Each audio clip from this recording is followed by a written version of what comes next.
لا إله إلا الله محمد رسول الله عليه صلاة الله وآله والأحبة. الحمد للہ وحدہ والصلاة والسلام علی من لا نبی بعدہ. اما بعد، انتہائی واجب الاحترام گرامی قدر سامعین، میری آج کی گفتگو کا موضوع اور عنوان یہ ہے کہ انجینئر محمد علی مرزا نے فقہ حنفی کے ایک مسئلہ پر اعتراض کیا، اور جیسا کہ اس کی عادت ہے پھر اس پر طنزیہ لہجے سے گفتگو کرنا، امام ابو حنیفہ رحمۃ اللہ علیہ کے بارے میں عجیب سے لہجے میں گفتگو کرنا. بہرحال اس کے لہجوں کا تو ہم جواب نہیں دیں گے، نفس مسئلہ کا جواب ہم انشاءاللہ العزیز دلائل کے ساتھ دیں گے. مسئلہ یہ تھا کہ میں نے پہلی اپنی ویڈیوز میں بتایا تھا کہ اس نے پہلے قرآن پاک پر جھوٹ بولا تھا، جس میں اس نے کہا تھا کہ اللہ تعالیٰ نے داڑھی رکھنے کا حکم دیا ہے قرآن میں. پھر میں نے اس میں بتایا تھا کہ نبی پاک صلی اللہ علیہ وسلم کی حدیث مبارکہ میں بھی اس نے جو ہے وہ غلط بیانی سے کام لیا. اس کی ویڈیو کلپ بھی ہم نے آپ کو دکھایا تھا، اس کا ویڈیو کلپ بھی. اور پھر حضرت عمر رضی اللہ تعالیٰ عنہ اور حضرت عثمان غنی رضی اللہ تعالیٰ عنہ کے بارے میں اس نے بدعت کے بارے میں کہا تھا کہ انہوں نے بدعت ایجاد کی تھی، سیدنا علی رضی اللہ تعالیٰ نے اس کو ختم کیا. تو قرآن پر بھی اس نے جھوٹ بولا، حدیث مبارکہ میں بھی اس نے دجل سے کام لیا، اور صحابہ کرام کے بارے میں بھی اس نے غلط بیانی سے کام لیا. آج کی ویڈیو میں میں نے آپ کو یہ بات بھی بتانی ہے کہ اب اس نے امام بخاری رحمۃ اللہ علیہ پر بھی جھوٹ بولا ہے. یعنی فقہ حنفی میں کے بغض میں امام ابو حنیفہ رحمہ اللہ اور فقہ حنفی کے بغض میں اتنا بڑھ گیا ہے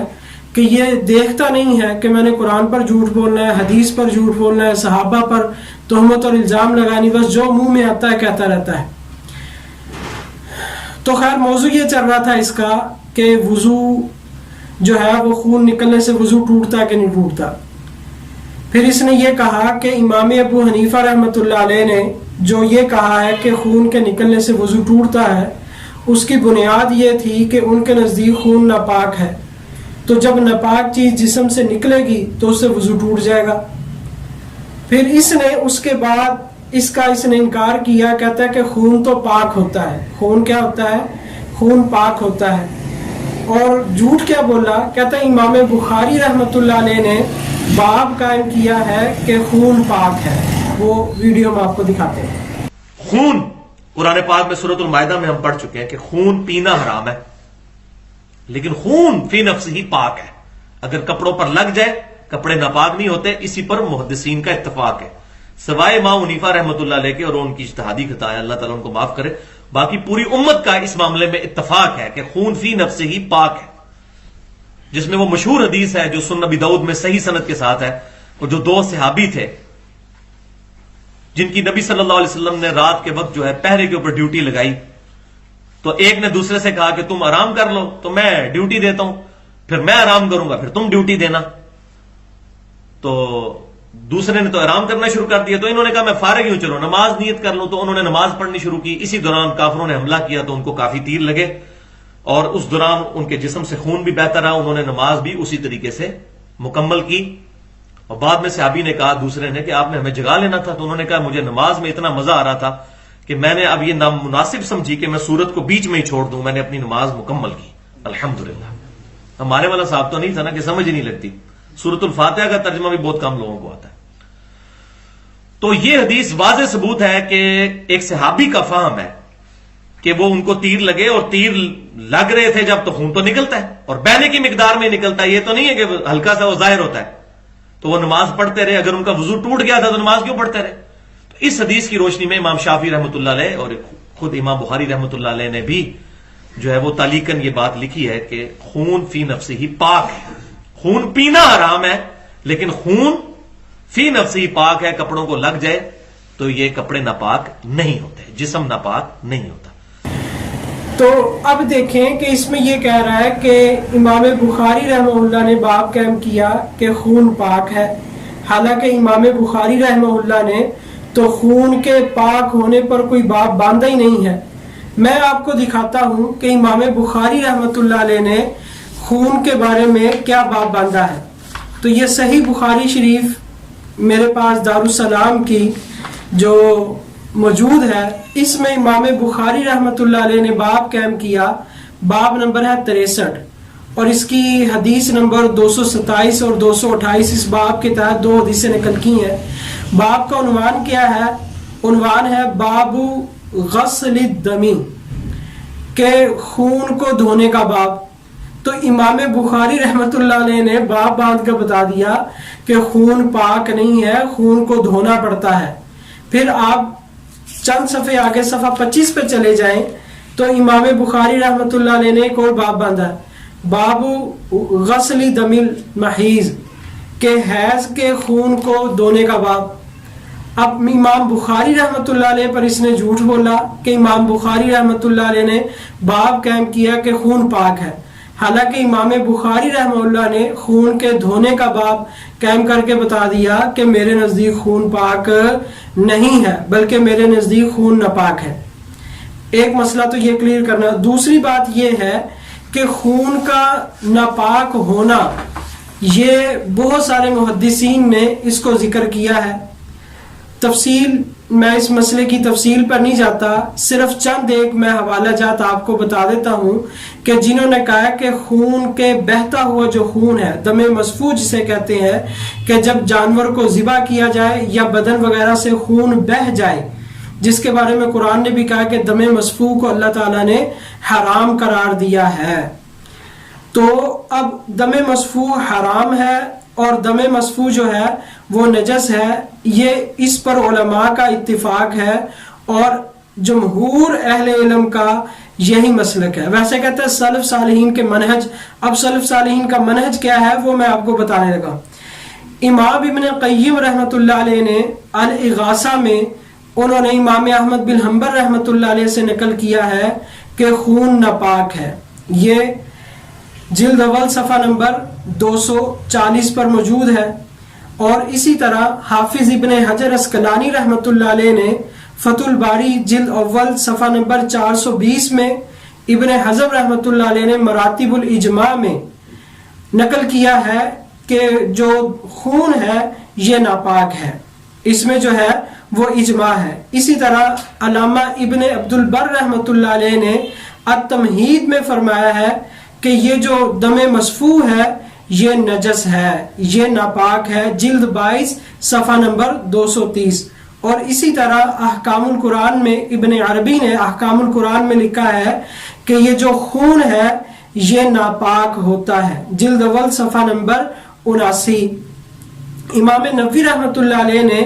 المجموع شرح مہذب میں جلد 2 صفحہ 576 پر لکھا ہے کہ اس پر اجماع ہے مسلمانوں کا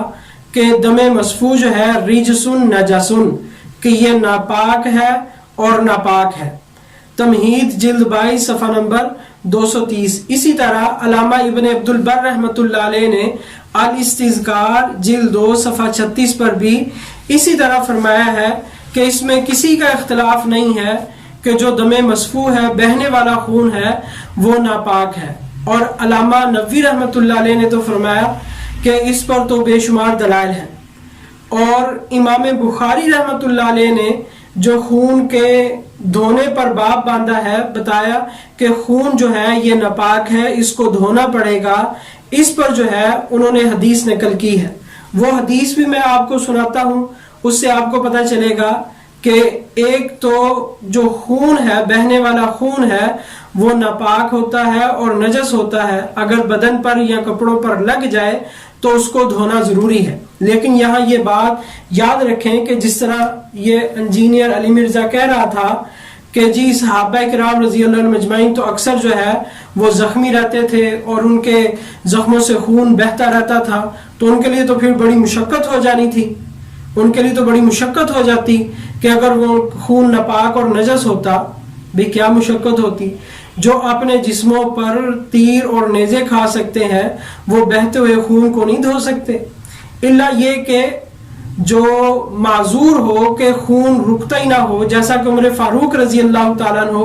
کو جب خنجر لگا تھا تو خون جاری رہتا تھا، تو وہ اسی حالت میں جو ہے وہ اپنی عبادت کو جاری رکھتے تھے، وہ ایک الگ معاملہ ہوتا ہے۔ لیکن عام روٹین کا مسئلہ یہ ہے کہ جو دم مسفوح ہے وہ نجس ہے، بدن پر لگ جائے، کپڑوں پر لگ جائے تو اس کو دھونا جو ہے وہ ضروری ہے، اور جب یہ نجس ہے تو ظاہر ہے جب یہ بدن سے نکلے گا تو اس سے وضو بھی ٹوٹ جائے گا۔ تو اب دم مسفوح سے جب جسم سے خون نکل جائے، بہہ جائے، تو اس سے وضو ٹوٹ جاتا ہے۔ اس پر جو ہے میں چند ایک حوالہ جات احادیث مبارکہ سے آپ حضرات کو پیش کروں گا تاکہ آپ کو پتہ چل جائے کہ جو فقہ حنفی ہے وہ الحمدللہ کتاب و سنت پر اس کے احکامات مبنی ہے۔ اگرچہ ہمیں اس چیز کا علم نہیں ہوتا اور ہم دوسروں کے سننے سے ہمارے دل میں یہ شکوک اور شبہات آ جاتے ہیں کہ پتہ نہیں امام ابو حنیفہ رحمہ اللہ کے پاس یا فقہ حنفی میں اس کی کوئی دلیل تھی یا نہیں تھی۔ اب جیسا کہ میں نے عرض کیا کہ یہ جو علی مرزا ہے اس کا علم جو ہے معلومات انتہائی سطحی ہے، بس ایک مسئلے پر ایک حدیث کو اور اسی کی طرف جو دلائل ہوتے ہیں اس کو دیکھ کر جو ہے وہ ایک مسئلے پر گفتگو کر لیتا ہے، اور باقی دلائل سے جو ہے وہ اس کو علم نہیں ہوتا، تو جہالت کی بنیاد پر یا جان بوجھ کر یا کسی وجہ سے بھی ان دلائل کا، ان احادیث مبارکہ کا یہ انکار کر دیتا ہے، اور انکار اور استہزاء اس کا اڑاتا ہے۔ اللہ تعالیٰ جو ہے وہ ہم سب کو ادب کرنے کی توفیق عطا فرمائے۔ تو اب سب سے پہلے صحیح بخاری شریف سے میں روایت پیش کروں گا جس سے واضح طور پر معلوم ہو جائے گا کہ اگر خون نکلے، بہہ جائے تو اس سے وضو ٹوٹ جاتا ہے۔ امام بخاری رحمۃ اللہ علیہ نے صحیح بخاری شریف میں باب باندھا، جیسا کہ میں نے عرض کیا کہ خون کو دھونے کا باب، اور حدیث نمبر 228 حدیث نمبر 228 ہے۔ حضرت عائشہ رضی اللہ تعالی عنہ سے روایت ہے، فرماتی ہیں جاءت فاطمہ، تو کہتے ہیں حضرت فاطمہ ابنت ابی حبیش، ابو حبیش کی بیٹی تھی، یہ آئی الی النبی صلی اللہ علیہ وسلم، اللہ کے نبی صلی اللہ علیہ وسلم کے پاس، فقالت یا رسول اللہ انی مرأۃ استحاض فلا اطہر، کہ یا رسول اللہ صلی اللہ علیہ وسلم مجھے حیض آتا ہے، میں استحاضہ ہوتا ہے، میں جو ہے وہ پاک نہیں ہوتی، افاعدہ الصلاۃ، تو کیا میں نماز چھوڑ دوں؟ فقال رسول اللہ صلی اللہ علیہ وسلم، تو آپ صلی اللہ علیہ وسلم نے فرمایا لا، تو نماز کو نہیں چھوڑے گی، انما ذالک عرق ولیس بحیض، کہ یہ ایک عرق ہے، یہ حیض نہیں ہے۔ تو جب حیض آئے اس وقت نماز چھوڑ دیا کر، جو روٹین کے مطابق حیض کے دن ہوتے ہیں تو اس میں نماز کو چھوڑ دیا کر، اور جب حیض کے علاوہ یہ کسی رگ سے خون نکلے تو اب اس میں نماز نہیں چھوڑنی، بلکہ کیا کرنا ہے؟ آپ صلی اللہ تعالی علیہ وسلم نے ارشاد فرمایا ثم توضئی وَإِذَا أَدْبَرَتْ فَاغْسِلِي، کہ جب وہ خون تجھے حیض کے دن چلے جائے اور استحاضہ کا خون آئے تو اس خون کو کیا کرنا ہے؟ فَاغْسِلِي عَنْكِ دَمَا، کہ تو اس خون کو تو نے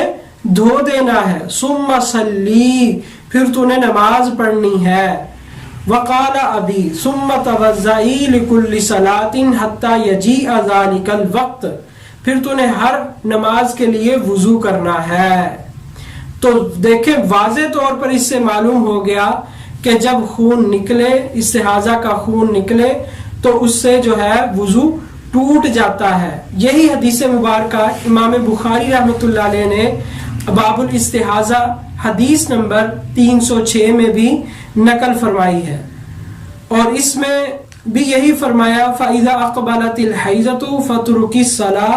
فَإِذَا ذَهَبَ قَدْرُهَا فَاغْسِلِي عَنْكِ الدَّمَ وَصَلِّي، تو جب یعنی حیض کے دن گزر جائے تو پھر اس خون کو، یہ خون جو ہے جو عرق سے آیا ہے، جو کسی نار سے نکلا ہے، اب یہ خون ناپاک اور نجس ہے تو اس کو دھو دیا جائے اور وضو کر لیا جائے۔ تو یہ دیکھیں صحیح بخاری شریف میں واضح معلوم ہو گیا کہ اگر خون نکلے، اب یہ خون حیض کا خون نہیں تھا، حیض کا خون بھی جو ہے وہ بھی اس پر بھی اجماع ہے کہ وہ ناپاک ہے، اسی طرح حیض کے علاوہ امام بخاری رحمۃ اللہ علیہ نے یہ جو باب قائم کیا تھا، بتانے کا مقصد یہ تھا کہ جس طرح حیض کا خون ناپاک ہوتا ہے،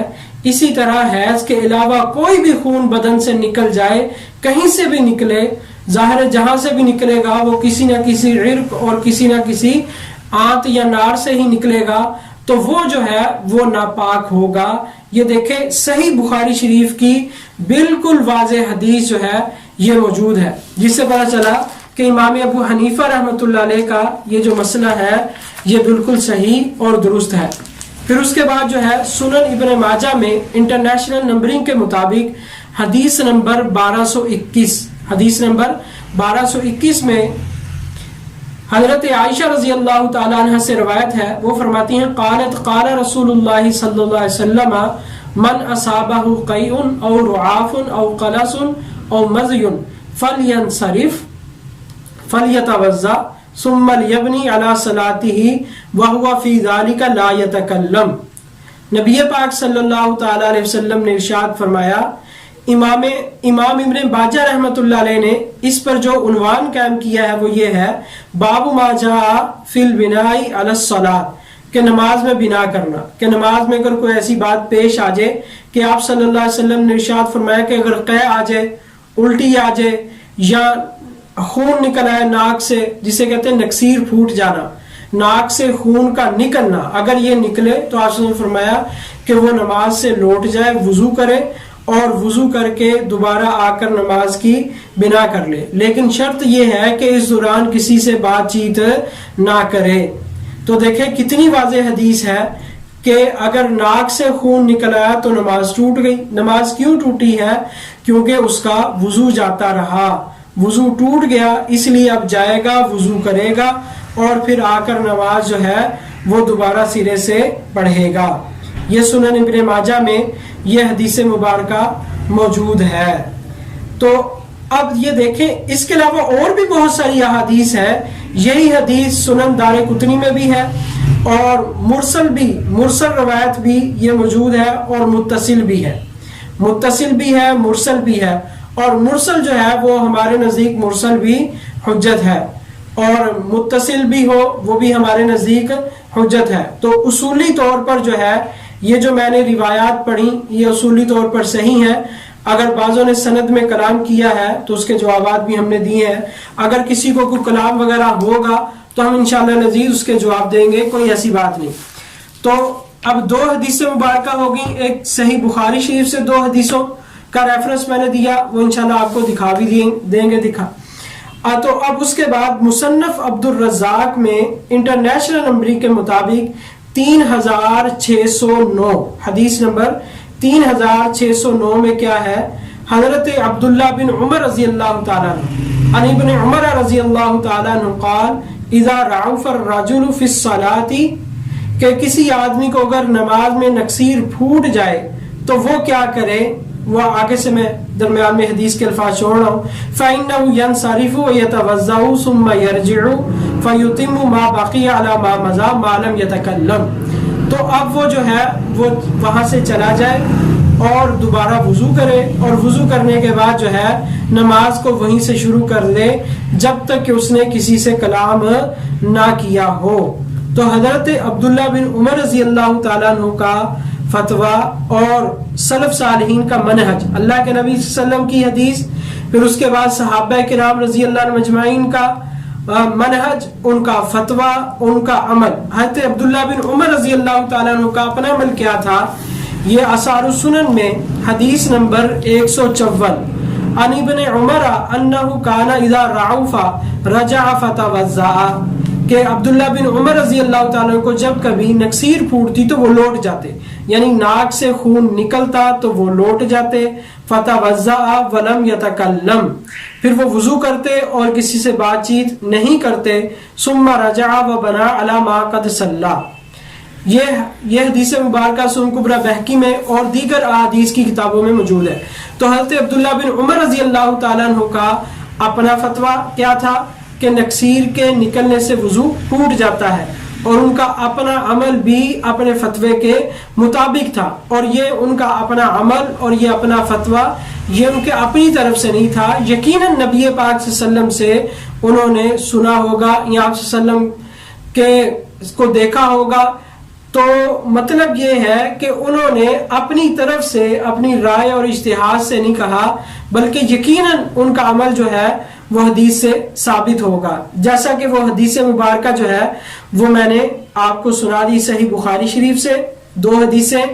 اور اسی طرح سنن ابن ماجہ سے میں نے. اور پھر آخر میں 5ویں نمبر پر سیدنا علی المرتضی رضی اللہ تعالیٰ عنہ کا یہ مصنف عبد الرزاق میں سیدنا علی المرتضی رضی اللہ تعالیٰ عنہ کا فتویٰ اور ان کا فرمان، حدیث نمبر 3606. کیا فرماتے ہیں؟ عن علی رضی اللہ تعالیٰ عنہ قال اذا وجد احد رزا او رعافا او قيا فلينصرف وليضع يده على انفه فليتوضا. کہ سیدنا علی المرتضی رضی اللہ تعالیٰ عنہ فرماتے ہیں کہ اگر نماز میں کسی کو نکسیر پھوٹ جائے تو وہ واپس چلا جائے اور جو ہے وضو کرے، اور پھر جو ہے نماز میں اپنی بنا کر لے، جو اس نے پہلے پڑھی ہے اس کو ساتھ ملا کر پڑھ لے. تو یہ 5 دلائل 6 میں نے روایات آپ کو سنائی ہیں، اس کے علاوہ اور بھی بہت ساری احادیث الحمدللہ موجود ہے. تو اس سے واضح طور پر یہ بات معلوم ہو گئی کہ فقہ حنفی کا یہ جو مسئلہ ہے، امام ابو حنیفہ رحمۃ اللہ علیہ نے اپنے رائے اور قیاس سے نہیں کہا، بلکہ اس کی بنیاد جو ہے وہ احادیث مبارکہ پر تھی. ان میں سے چند ایک میں نے سنا دی، اس کے علاوہ اور بھی ہیں. تو مطلب یہ ہے کہ اسی طرح یہ علی مرزا کا طرز نہیں، ہر باطل اور گمراہ لوگ جو ہے ان کا طرز یہی ہوتا ہے کہ وہ ایک بات کو تو کرتے ہیں لیکن اس بات کے دوسرے پہلو کو چھپا لیتے ہیں. یہ تو بتاتے ہیں کہ جی حدیث میں یہ آیا اور فقہ حنفی کا یہ مسئلہ حدیث کے خلاف ہے، اور یہ نہیں بتاتے کہ فقہ حنفی کا یہ مسئلہ جو تم جس حدیث کے خلاف کہہ رہے ہو تو کیا ان کے پاس بھی کوئی دلائل موجود ہے اور ان کے پاس بھی کوئی احادیث موجود ہے، یا ان کے پاس کوئی دلائل ہے جس دلائل کی بنیاد پر جو ہے وہ انہوں نے یہ مسلک اختیار کیا. تو الحمدللہ